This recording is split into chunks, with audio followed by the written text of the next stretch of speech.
Welcome, everybody. This is Library Research Refresher for grad students. And my goal for today is to get you prepared for doing your research. A lot of things, some things have changed. And even though this class is often recommended for people who have never been to FIU, I think FIU students these days who've been here in the past also need it. So just to get a feeling for our attendees, are all of you prior FIU students or are any of you new FIU students? You can either raise a hand or speak out. We're only a small group, so you can speak out. Prior. I'm a new student. I'm new. So we have a new and we have a prior. Okay. Well, please ask questions as we go. There's no reason to wait till the end. And because we are a small group, don't hesitate to open up your mic, say, excuse me, Stephanie, and I'll be happy to take your question. And if it's something we're coming up to, I'll handle it then, but don't hesitate to ask as we go. So my goals for today are to talk about some different areas. I'm not necessarily going through them in order because we're going to touch on pieces of all of these things as we go on. But essentially, we will be talking about library services and policies. We will do a bit of research strategy review. We'll talk about identifying and acquiring resources. And if there's time, I'll do a quick demo with a citation manager towards the end. So a little what I would call housekeeping is that when we're searching databases from home or off campus, there are some things you need to be aware of. Obviously, when you're on campus, most of our databases notice that you're there, so they allow you to get in and do your work. But when you're off campus, you always have to sign in. When you sign in the past, it was a very quick one-stop situation, but now we have two options, and one of them we've been moving over to something called OpenAthens and moving away from Easy Proxy, which was our old method. So let me just show you the library homepage. When you're on the homepage now and you click Login for Access, this is what comes up, and you have two choices. Most of our materials are now in this area, so you would click here to log in, which is OpenAthens. And what we've been recommending is that this is the one you sign in on when you're off campus. Some people are signing into both of them just to be on the safe side. So if they're researching and they find something that's actually still using the Easy Proxy access, it won't ask them to sign in again. But it's up to you. I highly recommend start out with OpenAthens, and then if you want to sign up to Easy Proxy, you could do that at the same time. Now, one thing though that has changed if you're using the Easy Proxy sign-in, well, let me see here. Let me do this right now because we'll be searching. So let me first do OpenAthens. I don't think I'm signed in. Well, it thinks I'm signed in. Let's see. When I click, it thinks I'm signed in, so we'll have to wait and see if that's true. I don't think I am. We'll find out soon. If it's Easy Proxy I'm trying to sign into, I just click here. And what's different than the old way is you used to have an option between using your email address and your login or the library account. Now you can't use your email address. You have to use the 14-digit number on the back of your one card, and we'll talk about that in a few minutes. And the password here is your birthday.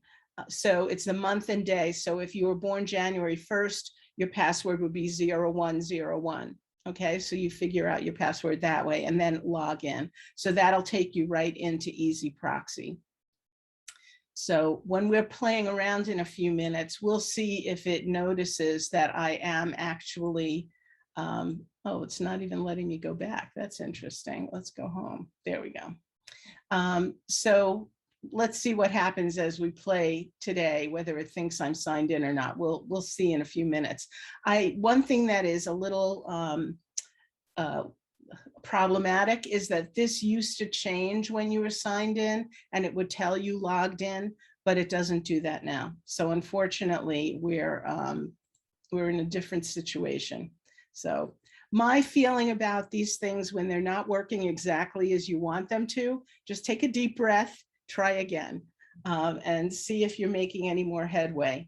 And if you really get in the weeds, you can always come to the library homepage, click on Ask Us, and you can do a chat with one of the librarians who are online. If you're in the library, you can obviously, if someone's at the desk, you can go ask a question there. But if you're working from off campus, just use Ask Us and it'll get you prepared.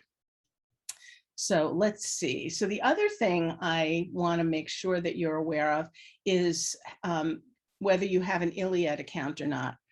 As a grad student, chances are you will have to do interlibrary loan requests. Now we have access to a gazillion resources, so a lot of the time it's not going to be an issue. But as grad students, you often get into very focused topics, and there are times when we may not be collecting as much in the literature that's handling your topic. So when that happens, all you have to do is have your interlibrary loan account ready to go. And then when you're in the databases and you find out that we don't own something, which I'll show you how to do that a little bit later, you'll have the opportunity right then and there to do your interlibrary loan request, because one of the really lovely processes we have is that when you're in a database and you go to see if you want to do an interlibrary loan, the database will fill out the interlibrary loan form for you. So you're just going to sign into interlibrary loan, it'll fill out the form, and you're ready to roll, which is really wonderful. And then you just make the request. So we'll talk a little more about interlibrary loan a little bit later. But one of the key things is your one card has a barcode on the back, and the 14-digit number that's below it, that is your library barcode. So if you were filling out the easy proxy, that's the 14-digit number you're going to use. And if you're opening up your ILLiad account, that is the 14-digit number that you'll be using. Now, hopefully all of you have your one cards already, so you'll be able to move forward on that. Now, Mine is still, I'm sorry, Okay. Stephanie, I do have a quick question about that because mine is still underway. I didn't realize that my photo wasn't eligible, so I had to redo it again to ensure that it was a photo that they could use since I'm in Jacksonville. So is there any other way that I'll be able to access, you said? I'm sorry, I probably missed it, but. You mean with the interlibrary loan, if you wanted to start that? Well, if you feel like you want to open your account right away, what I would do is get in touch with Access Services, and down here on the bottom of the homepage is a number to contact Circulation. You can contact them and they will tell them that you're waiting for your one card, and they may be able to get you started. They may be able to get you a number to start out and open your account, because if you say I want to open up my ILLiad account, they may be able to help you with a temporary number, and then once you get your card, you would make sure to change it because you want to make sure that they're both the same number. So I would talk to them. They'll be wonderful about that. Okay, thank you. Any other questions? So here's the thing, you'll go to interlibrary loan, this little box down here. And when you get to this page, there's a place right here for first-time users. So you click there, and then you open, you fill in all these required lines. One of them will be the 7-digit PantherSoft number that you generally memorize because you use it all the time. And then down here is the 14-digit number that's on the back of your one card. Once you fill that part out, you'll choose a password. So make up a password. I usually tell people not to go too nuts on this because I don't think anyone usually wants to steal your interlibrary loan requests. So you don't have to be too worried about the security of that. But I guess some of your other personal information is important and you may not want someone to get in there. So come up with a password. And once you submit it, you're ready to go. And you can go back to the library homepage to do whatever work you're doing. But when we're in a database, and I'm not sure if I'll go into it, it depends how much time we have, but when you find an article you want that we don't own and you click that you want an interlibrary loan, it takes you to this page. And that's when you'll put in your 14-digit, the password that you're going to create, So that's interlibrary loan. Now, I would say in terms of one of the things I'd like you to do is for when when we're done today, open up your Iliad account if you have your ID, and if not, yes, see if you can get a temporary one for the time being, but it's quite easy to do. The other thing I really think would be useful for you is to make contact with the subject liaison who's in your field. So let me show you how to get there.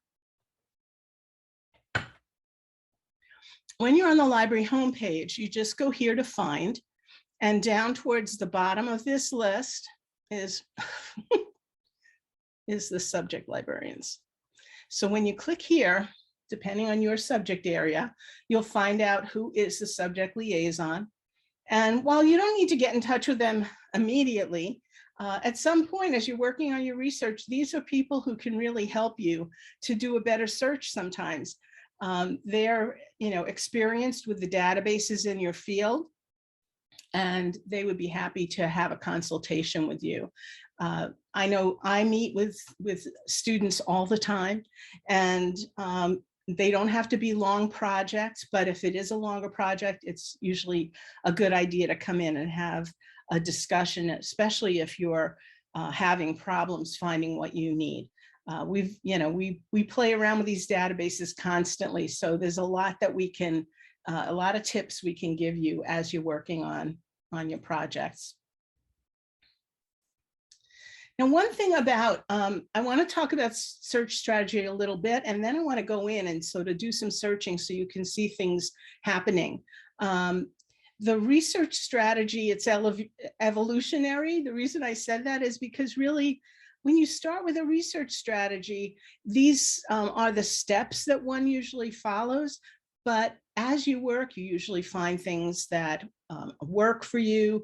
You may decide as you see the results that maybe you want to focus more, maybe you want to broaden. Most of the time I see people who need to focus, and I would actually recommend usually to start a project with a little broader topic so you can see what the options are, and also see what you're finding that has a fair amount of research on it. You don't want to get into a situation where you choose a topic that has very little for you to pull supporting resources on that topic. That makes it, it might be an interest area of yours, but it could make it very difficult. So you have to weigh those things, because I do see times when students are writing from their own experience and they're not finding background material to support their points. And that's a really important part of the research process, is using authoritative sources to back up the points you're trying to make within a paper. So I would say that these are the order in which you're usually working through a project. You identify a topic, and as I said at the beginning, it could be a broader topic. You're going to locate background info, create specific strategies. You'll execute searching, and probably later in some multiple databases. You'll select pertinent resources and retrieve the items, reevaluate your strategy.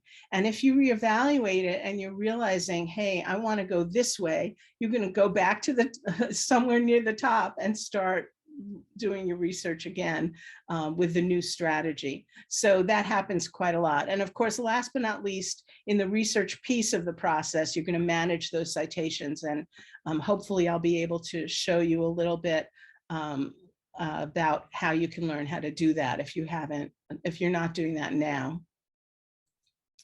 So one of the things that I have noticed over the years that's changed quite a bit is that because students work more in a virtual way, because they're not as much in the library when they're doing their research, they haven't been using the encyclopedias and dictionaries and handbooks that we would keep in the library for them to work with. And there's been a period of time when it was being used less and less. But now so many encyclopedias, dictionaries, and handbooks are available virtually that you can sort of pick up where people left off and get some of that background on a topic. It's really quite easy to do. And if you go right to our discovery service, not our discovery, but our page here, I'm going to click on catalog. I'm not going to do discovery for now. For the catalog, I want to look for something. I'm going to do a psychology encyclopedia, because my topic that I'm going to work with today with you has a psychology side to it. So if I was interested in looking for some background articles that looked at the psychology side of my topic, I can just check the catalog and search for that. Now, when I come in here, I want to finish this thought and then I'll point some other things out to you. When I come in here, I can see that, you know, here's one, and you'll notice the word psychology and the word encyclopedia are highlighted in all of these. And as we go down the list, there are several different types of encyclopedias in psychology that you'll see. And then if you continue, you'll find more and more. One of the things to remember when you're working online, or if you're working off campus for sure, you want to make sure that it's available online. If you're on campus, you can go to the shelf and find these items. If you're off campus, make sure you click available online, or you can scroll down and make sure that they're available. But these are vetted, reputable resources that are much better choices for getting some background on a topic that you're thinking about. Also, if you're using, if you want to do some quotes of something authoritative like an encyclopedia or a dictionary, it's much better to use the catalog to get to things that we've selected for you than to play around on the web and try and find something. You're never 100% sure about the quality of what you find out there. Here, you're finding some fabulous things right available to you for free, and they're in many cases online. So I highly recommend that you consider this, you know, when you're doing some background work in the future. Now, one of the things I've noticed about the new system that we have, this is the catalog. It's telling me here, sign in to get complete results and to request items. And you do need to sign in. It's saying this probably because I am not signed in. So I'm going to sign in. Let's see if it'll actually, I'm clicking on SSO. Let's see if it'll let me get in here. I tried signing in earlier, so I'm not sure if it's remembering me. Let's see. Oh, it looks like it remembered me. If you do that, it'll give you a place to sign in. So just sign in, and now it knows, here's my name. See, it came up here. So for example, if I need to use something, it knows who I am. I have the ability to save things. We're not going to get into the details of how to play with the catalog today, but you do have opportunities to save results if you go into your own account. Okay, so that's an important thing to remember. But these are wonderful resources, and I hope you'll take advantage of them when you're doing your research in the future, just to get some background and you know, keywords and things like that. It will help. So let me go here to a topic question. I just selected this. This is something I've worked with a class on once. And so I've been using this as an example. So normally when you come up with your research question, it's generally a little more complex than this. Mine is, do stereotypes affect the memories of eyewitnesses? And when I talk about breaking up your thesis question and come up with your searching, I'm talking about pulling out the most important keywords or themes that are in your question. And one of the things I like to remind people is the words you are selecting are the words you want to see back at you in your result. So using a word like affect is probably not going to be important in this search. A lot of people use a lot of the words from their search. In this case, I have my three concepts, which are separate: stereotypes, memories, and eyewitnesses. And they're very distinct. These are the three terms that I would put together as I'm running my search. Now, when you run your search, let's go here, you need to combine your terms. And when I talk about combining terms, I'm talking about using what we call Boolean operators. Some people don't like to hear jargon, but this is what they're called.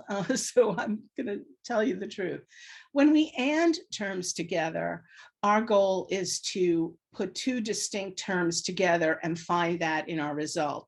So when you do that, let's say this was my search right here, and this was stereotypes, and this was eyewitnesses. I'm basically saying when I and these terms together, I only want results that have overlapping terms.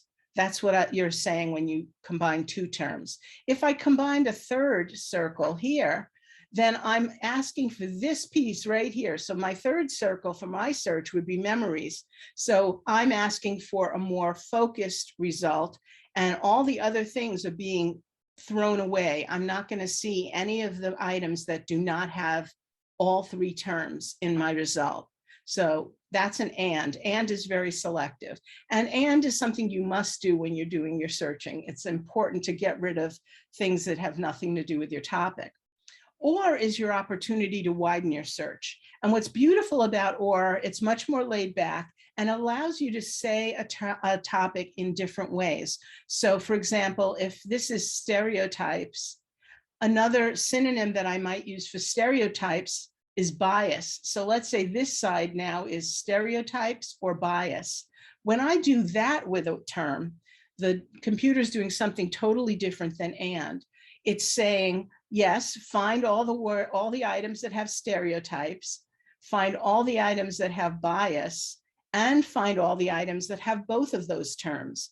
And so when you or terms in a search, you receive all of those options in your result. Okay, so it's a much more generous operator, and you want that when you're kind of looking out there and trying to see what's there on my topic. You want to give yourself the best chance of finding things that are relevant to your search. Now, I want to mention not because it is one of your options, but I don't recommend people use it as much. I think they should focus on getting a better and or search. And I'm going to do a search in a minute, so you'll see what I'm talking about. But not is your opportunity to narrow your search by exclusion. And what that means is that sometimes a term is in your search and you're finding things from other fields or some other completely separate area, and you need to somehow get the database to eliminate those things. The one that I often think about, I did with a class once was the professor was doing work on sugar, and they were researching sugar. They were just playing around in Google as they were searching, and they're finding all kinds of crazy stuff with the word sugar, and they just really wanted sugar. So what they did was they did sugar, not, and then they put not Sugar Ray. They did sugar, not boxing. And so they got rid of all the Sugar Ray boxing ones. And then there was a Sugar Ray guy who was a musician. So then they were like sugar, not music. So all of those things going away gave them more on sugar, the sweet stuff. And so they could obviously improve their search by using ands. And anding sugar with some other topic, but they were when they were first playing around, they were just finding too much that kept pulling up boxing information. And so that's an example how not will get rid of articles that or books that are just not in the wheelhouse that you're looking for. I recommend that you use not so often. Okay, Nora, do you have a question? I do. I don't know if you mentioned this and maybe I just missed it, but so you can only use one of these three options. Can you use by any chance like two of these at the same time? Yes, I'm going to run a search for you so you'll see me do it. So let me show you one more slide and then I'm going to go into a search. So yes, it's a great question. And you can use all three of them if needed, but that's when you start calling your librarian, how do I make this work? But here is an example of me doing some brainstorming. So when I was thinking of the word stereotypes, I was thinking I might also want the singular stereotype or stereotypes. And I put this little truncation symbol there. So when you use a truncation symbol, it allows more letters on the end of the word. And it's a great way to get more variations of the word. I didn't want stereotypical, so that's why I did not put the asterisk by the E instead of getting rid of the E. I put it after the E. And then I was thinking a good word would be bias, would be another possible thing to or with stereotype. And then for memories, I would want either the singular or the plural. And I'll tell you that when I was running my searches and practicing this, when I truncated memory after the Y, I wasn't getting as many memory or memories. I was getting memorial, memoranda. When you see things like that happening and they're muddying up your search, then I made the decision that when I do oring for this one, I would do memory or memories. I wouldn't do a truncated word. And then eyewitnesses, I could truncate after the S, and then I could use the word witness and truncate after the S as well. So either one of these I would or in my search. And as I kept searching, I found out that there was actually a term called eyewitness memory. So that is something I could do in my search at some point. I'm not going to use it for our example today. I probably would run this separately with stereotypes, but for today, I want to show you how I took these three concepts and wove them together, okay? So let's go here. I want to go back to the discovery system, and I'm going to start out. When I'm working with the discovery system, I tend to start with one term because I have what I call an advanced search to do. I start with my first term and then I search. So the discovery system, I'm using this as an example. Actually, you know what? I'm not going to use it right now. I'm going to go to the A to Z list and I'm going to go to my site database. That's where I wanted to start. So I'm going to go here and I'm going to go into discovery a little later and show you that. So I'm coming down here and I'm looking for psychology. And I'm going to use PsycInfo, which is one of the best bets that's recommended.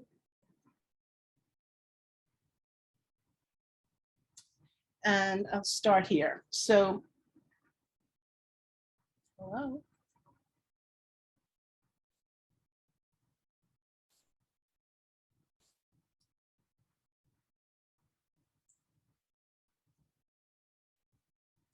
And then eyewitness for this. And then I have a third concept, so I want to add a row. And most databases will allow you to add a row if they only have two for you. So then I want memories or memory. Now at this point, I've just done some brainstorming and come up with these terms. So I'm going to search. So Nora, you saw how I did that? Sorry, I should have talked about it. Let's go back out here. So you see how I'm using or in my concept lines. Each of these are separate concepts. And the anding is sort of the norm. It will set it up to do and searching automatically. So you're anding your concepts together. And then if you have other ways to say your concept, you or those terms. Does that make sense? Yes, that makes sense. Okay, now I don't want to confuse you, but I want to share. You see this down arrow here. This allows you to change the operator out here. And my advice to you is don't touch it. The only time I would say you should touch it is if you wanted to not something, if you needed to do a not search to get something out of your search, you can do that here. And make one of your lines a not. And the reason for it is that not is related to and. They're sisters, but they don't get along. So anyway, not is your only time you can use it. I would just stay away from that. Always assume in an advanced search that each of the lines is for a separate concept. And within the concept line, you can or your synonymous or related terms there. Okay, so I'm going to move on, run a search. And so here are my results. And when I get my results, what I always want to do is take a look at the reason why I wanted to come in here is to show you something special. When you look at your titles, and obviously most databases will highlight the words that you selected in your search. And what's nice about a lot of databases is that they show an abstract. Some databases don't, but the ones that do, that's a treasure because it's more than just looking at the title. It's actually getting a summary of what the article is about. Most of the abstracts you find in databases, most of the time, were not written by the author. Sometimes they are, sometimes they aren't, but they do give you more information about deciding whether an article is worth looking at or not worth your time. Another real treasure that you find in a record is the subject headings that the database attaches. And these help because they give you an idea whether your article is really focusing on your topic. Now, when I look here, I see early memory and false memory, but I don't see much about witnesses. I do see expert, but I'm talking about witnesses, not experts. So this one, I probably would say, I'm going to hold off on that. And then I would keep going to find another one that looks like it might work for me. One of the other things that remember when you go into a database is that they have, and most databases have this, they have like filters on the side, ways for you to narrow what you found. And if you're specifically looking for scholarly articles, you could just click on scholarly journals and remove the books and dissertations from your result, and that would make it easier for you to look at what you found. In this one, in a lot of databases, when they use the word peer reviewed, they kind of make journal and peer reviewed synonymous. In this one, they're giving you the chance to identify just peer reviewed. So here we found 234. When I do peer reviewed, I lose 2. So if your professor is being very picky and really wants peer reviewed scholarly, then you would make sure to click something like that so you can really narrow it properly. And then we have our results, and obviously you would go through them. Now I'll come back to this a little bit later to talk about what you can do when you're in the database. But for now, we were just sort of looking at the search, how we run a search. And that's how I came up with this search. Now, one of the things I don't know if you noticed, I had some things crossed out. My feeling is when you're doing a search and you're brainstorming, brainstorm, just keep writing down the words that are coming to mind that seem to fit what you're talking about. Don't stop yourself in the middle of brainstorming. I brainstormed preconceived ideas. I was thinking, oh, there's a phrase I could use, or recollection for memory. But then the more I thought about it, if someone's writing a scholarly article on either of these, they're probably not using those terms as a major term that's going to pull up that article. So I had decided, you know what, I'm just going to cross those out. And I'm going to stick with the other terms that I came up with. So that's why I had crossed out terms on my slide. Any questions about this part so far? Okay, so I already tried the search. And one of the things that I also found as I was going through PsycInfo is as I was looking at the subject headings, I started to think, which is something that probably will happen to you, you know what, maybe I want to change my search a little bit. I was looking in a general way at stereotypes and memories, but maybe I want to look at a particular type of stereotype. And once I make that decision, then I need to go in and see if I find some other terms that would work for me. So I may decide, you know what, let's narrow it and be more specific about the type of stereotype. So I think those are important things to think about when you're working on a project, because your headings that you'll be seeing in the databases will help you to think of another way to go or in a more narrow way. So I think using the I'm sorry, can I stop you 1 second? Absolutely. What is that? Concept 1. So I write stereotypes, and then where do I put the stereotype, attitude, prejudice, ageism? I kind of got lost. I'm not suggesting, No, I understand to do it in a general sense. I just got lost how to write it. What I was keeping, and everybody's different how you conceptualize. I was having lists of my concepts and my terms. So if you notice earlier, I had the concept and the synonyms and related terms that I brainstormed in my brain without doing any research. And then when I came here, It was after I had done the initial searching and started to notice more specific stereotypes. So if I was doing this on a single sheet of paper or on a Word document, I would have my concepts, then I would list my synonyms and related terms below my concept, and then I would start listing my data, my subject headings that I'm finding along the way.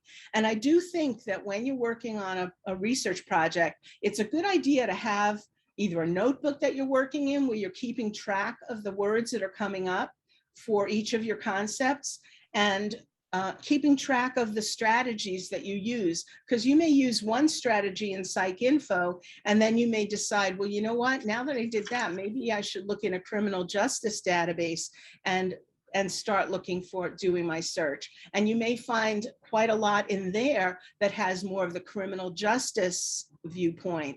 So the terms may start changing, but does that help at all? I guess my question was, when I put it in, do I put in stereotypes or stereotype attitudes? If I was putting, let's say these are the two terms I decided to use, Yes. I would do stereotypes, although I have to be honest, I would put an asterisk instead of stereotypes probably. And stereotyped attitudes, because it's a phrase, I would put quotes around it because it's going to search it as a phrase. So I would do, let me show you when we're here, when we're on the first screen. I'm just going to give you an example. Let's say I was going to do that one. I would do quote, stereotyped attitudes. In Okay. quotes. And I Now- would use the Boolean operator or in caps so that it includes both. Well, I put the or in caps because it's obvious for you to see it. I don't think it did it for me. No.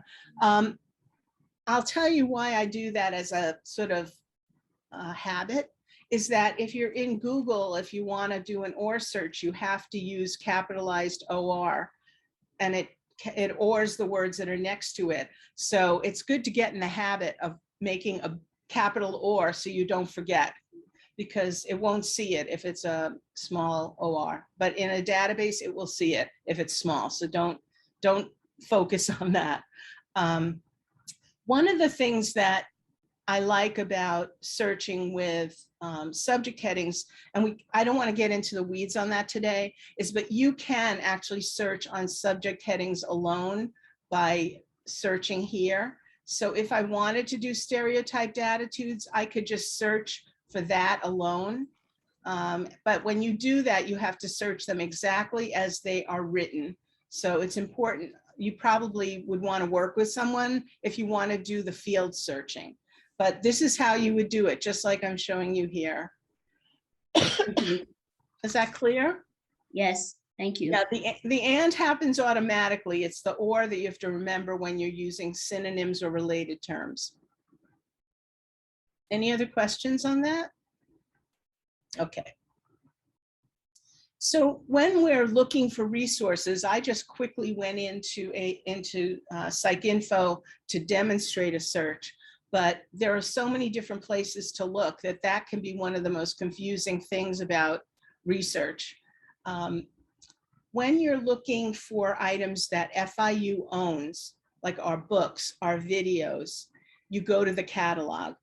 And so when you know you want something that is in our collection, you use the catalog.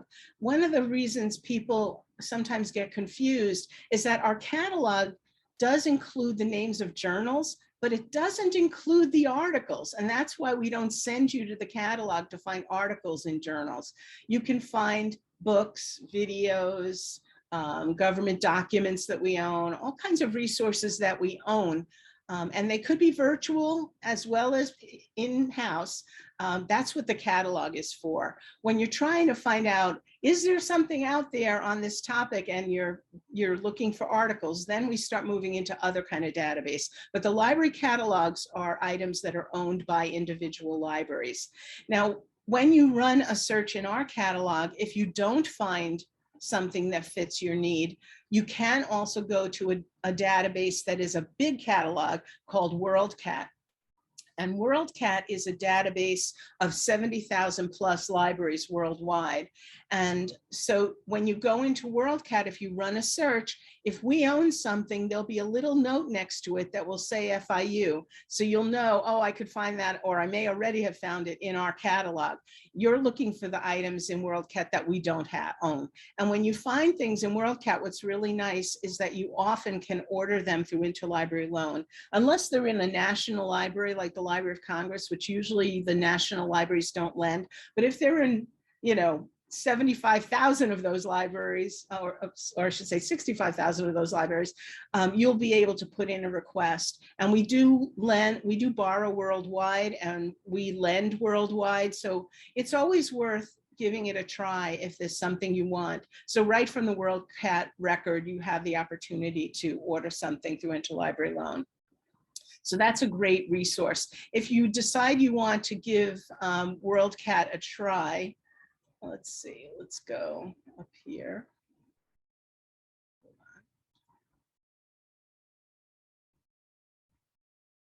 If you go to all subjects, and then you choose W, you can either choose W, you could put the word WorldCat in here, but if you didn't know how to spell it, you could just go to W and slide all the way down, and WorldCat, here it is, OCLC, and you would just go in and you could run a search in there on your topic. So I would consider that if you're trying to find things that are, would be a book type of resource, but that you didn't see something that we owned and you wanted to see what else is out there in the world. Now, the other kinds of databases are abstracts and indexes, and those are the ones that look within the journals and actually find the articles. That's how you find the articles that are in the journals. And so we have, people often say we have 1,000 databases, but I don't consider an encyclopedia a database. So I'm really going to be picky and say about 400 plus databases that look at all types of subject areas. In the subject areas, including the ones that you're currently studying.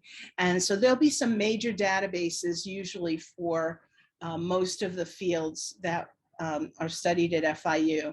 They'll always include the bibliographic information. Most of them will have abstracts, which are the summaries like I was showing you in PsycInfo. Wonderful thing to find when you're doing your searching. And many will include full text. But when you're in a database where full text isn't available, then there is something called Find It at FIU, which I'll show you in a minute, that will tell you if we own the article that you just found somewhere else in another database that we have. So I'm going to show that to you in just a moment.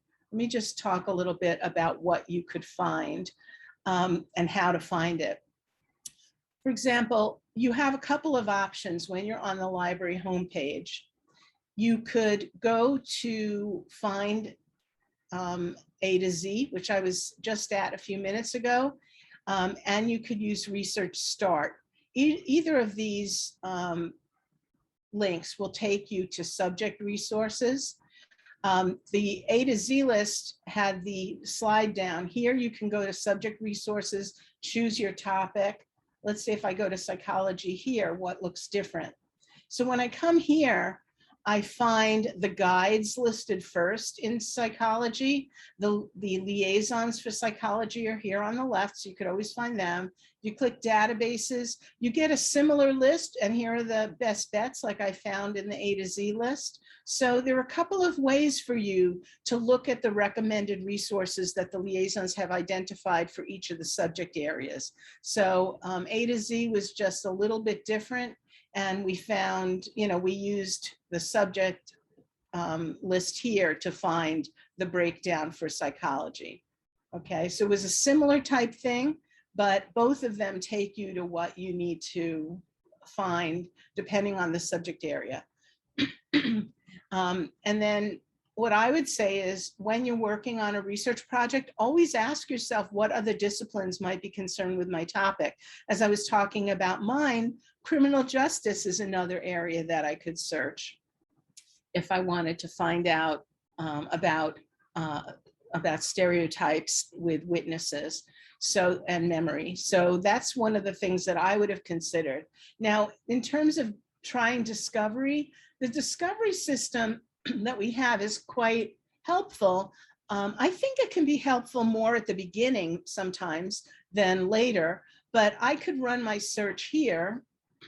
And what I find here is it's looking at more than one database. It's looking at several databases, and there's a way to see which databases it's looking at. But I think that what I like about searching here is it's a good way to get your mind sort of thinking about a topic and getting some ideas about what's out there. Now, I just put stereotype.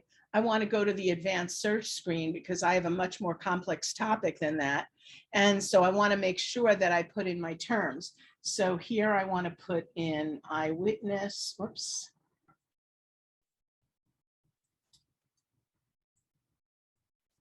And I could do the same as I did in PsycInfo, put bias.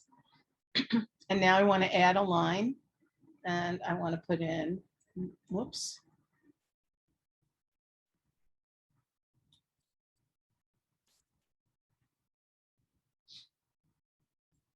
So I'm putting in my very specific search, and it's running the search. Very often when you have a very specific search, you're more likely to find articles than, than books.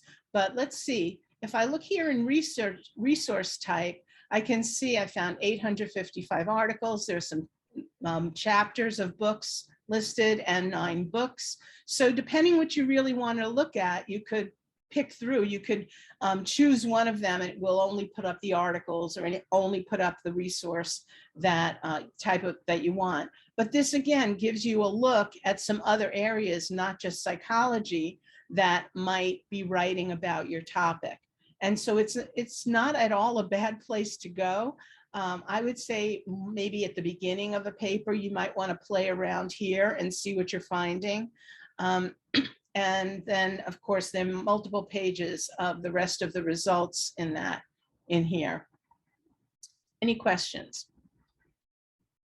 Okay, so I think it just depends how you like to search. So I would say that discovery is not bad for kind of getting an idea what's out there, maybe get your mind moving about where to go with your topic. I would probably recommend going to your subject database. As grad students, you really want to become familiar with the literature of your field. So working in the subject databases does give you more of a kind of opportunity to marinate in the literature of your field. And so that's one of the reasons I would recommend that. But this is another way to broaden your search. So, you know, I don't see any problem with playing with that. If you're seeking a particular format, sometimes you need to identify specific databases, because not all databases include all types of resources. So if you're having trouble finding a particular source, maybe you really want to search newspapers, or you're looking for dissertations, I would recommend going to the subject liaison for your subject area, or go to Ask Us on the pages when you're working. I don't know if you've noticed this already when you're on library pages, but the Ask Us icon, you know, comes popping out, and you can either come here and chat, or you can, it'll sometimes interrupt you while you're doing your work. So definitely ask for help if you're trying to identify particular databases that look at a certain type of resource. Any questions about that? Okay, so let me show you about locating the journal articles. So I'm going to go into, I think I have right here is my PsycInfo result. So I'm going to grab my earlier search and just run the results here. So here I have my results. I'm going to pull up the scholarly journals. And when you find your items, there are two things that you'll notice when you're working with databases. They will maybe have a place for you to click, and they may start a folder for you. And in this one, I selected an item, and here it's telling me one selected item. Sometimes they allow you to ask for things right from the search page. Other times it wants you to go somewhere else. So let's see. Well, this one I didn't really want that one. I'm going to just pick a few here. All right, okay, it's biased. Differences, no. Let's do that. Okay, so I have 3 items that I want, and I could do a few things from here. One thing I can do is this database has an opportunity where it will create citations for you. So you can choose the citation format that you want, and you could have it do it here and copy and paste it. You can email yourself your results. So that's another thing you can do. And you have the ability to save your results. Most databases now have an interface that's connected with whoever they work with. So if you're using ProQuest databases, you can start saving your searches into ProQuest, and you can come back and see your search again if you save it, and it won't get rid of the search itself. So that can be very helpful. So if you know that you're using ProQuest or you're using more EBSCO databases, open up an account. Same thing in the discovery system. If you open up an account, there's a way for you to save material in that account. So I would recommend that if you're thinking about that. Here I have the 3 selected items. I can click that, and all 3 of them, I can do things with them together. Sometimes you may have more than that. There's also all the save options here in one place. And one of the things that we often recommend is for you to use a citation manager. So I will show you that in a moment. Before we do that, I want to go back to my search. So let me go back. Let's go back here. One of the things that is most important in your mind before you even save anything is, can I get my hands on this item? So you'll notice that some things have get full text already there, and other things don't. And so when you don't see get full text, what you're going to use is your find it at FIU button. So here, this one, for example, is one of my choices. I want to see, does FIU own this? So it opens up a box, it opens up a tab for you, and it's telling me that I can find full text at any of these links. So then I just click a link, and hopefully the article will be there. Remember, you're working with different publishers when you're looking for your materials. So be patient and look around the screen for the PDF. Here, I see the PDF link here. Sometimes it'll give you in HTML or just on the page right here. And then other times it'll bring up a PDF for you. So, you know, look around the page to find that, and then you can download it and copy it and save it to your own computer. And sometimes, let me see if I can find one that I'm gonna think maybe we don't own that. This one I didn't pick, but I'm not sure if we own this. Sometimes I have a very hard time finding something we don't own. So let's see. See, there's so many that we own. It really drives you a little nuts when I'm trying to teach how to deal with something we don't own, because I wanted to show you how to get an interlibrary loan. Oh, maybe this one. Oh, it's in full text. That doesn't help. Oh, here's one. That's a foreign language. Let's cross our fingers that we don't have access. Oh, yippee, we don't. Okay, so when we don't own it, it shows you no links here, all right? And then it's asking you that you have to check the catalog to make sure we don't own it. Because if we do, then if you make an interlibrary loan request, the people at ILL will send it right back to you. So don't waste your own time if we don't, you know, you want to make sure we don't own it. So here it's showing no matching items. There's nothing here. Sometimes you'll find a record and you should look and see if we have it in print, because yes, we still have print journals sitting in the library. So it's possible that you'll find that. But this is a great example of 0 finds. We definitely don't own it. And that means you can do an interlibrary loan request. And you would just put in your username, the 14-digit number, the password that you create, and when you click log on, PsycInfo is going to fill out the form for you and you can order it through interlibrary loan. When it's an article, it generally comes in about 3 days, 1 to 3 days. During the pandemic, it was a little slower because everything was a lot slower. But things are speeding up a little bit, and depending on the situation, I think we're probably a little more up to speed like normal. So probably 1 to 3 days, maybe a little bit more. But what will happen is you'll get an email in your email saying that your interlibrary loan request is in. And if it's an article, you'll go to your interlibrary loan account and it will be in there in a PDF. I recommend downloading it right away. It will stay there for 30 days, but then it will disappear. So you want to make sure that you download it. The record of it will stay in your interlibrary loan account, but not the actual document. So be aware of that. You want to make sure you get your hands on it. So that's how to find what you need. You're either finding full text in a database or using Find It at FIU to identify whether we own something or not. Any questions about that? Okay. And if you're doing intercampus loan, if it's at the other campus, it does usually take a few days to get to us as well. So make sure that you give yourself that time. Now, don't forget about the breadcrumbs. The reason I talk about the breadcrumbs is, if you remember, I think it was Hansel and Gretel put breadcrumbs so they could find their way back. Well, the whole point about using citations in a paper is so you tell the reader where you got your information, and they can use the breadcrumbs to go into your reference list and see where you got your supporting information.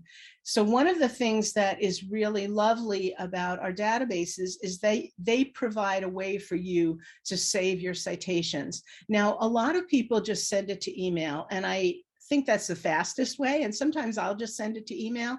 But if I'm really working on a project, I don't send it to email. I send it to an account at a reference manager, because you'll be working on a lot of serious research. You want to have a place where those things are going to sit, and you can always find them together there, and you'll organize them there. Whereas if they're in your email, they're in all kinds of emails. Here's 3 citations. There's 5 citations. So we highly recommend that you work with a citation manager of some sort. So when I went here before and I have them all chosen, I wanted to send mine to RefWorks. Now we have a few citation managers, and I'm going to show you when our workshops are. But here I have 3 citations I'm sending. Let's see if I can prove I'm not a robot. And it's exporting to RefWorks. Yes, I want the newest version. Now, when you're new to RefWorks, you're going to go here and sign up for a new account if you decide to open one. I don't want to influence you right now. So let's see.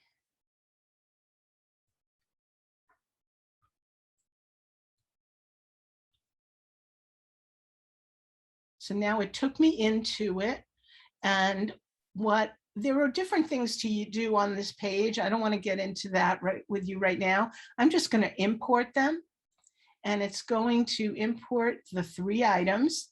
They're here now. I say okay, and the 3 items appear right here. So those are the 3 things I sent from PsycInfo. Let's get rid of this here. And when you're in this account, you have the ability to put it into folders.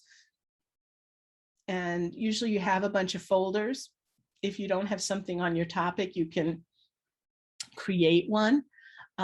Let's see, did I have one here on eyewitness memory? I don't think so.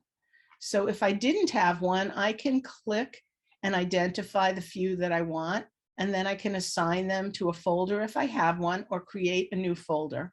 And then it starts creating the folder for your project. So I must have maybe. Quick question, where does it place this folder? The folder's right here on the side. So right now, I'm looking at the folder right here, but if I go down the list, there's my folder.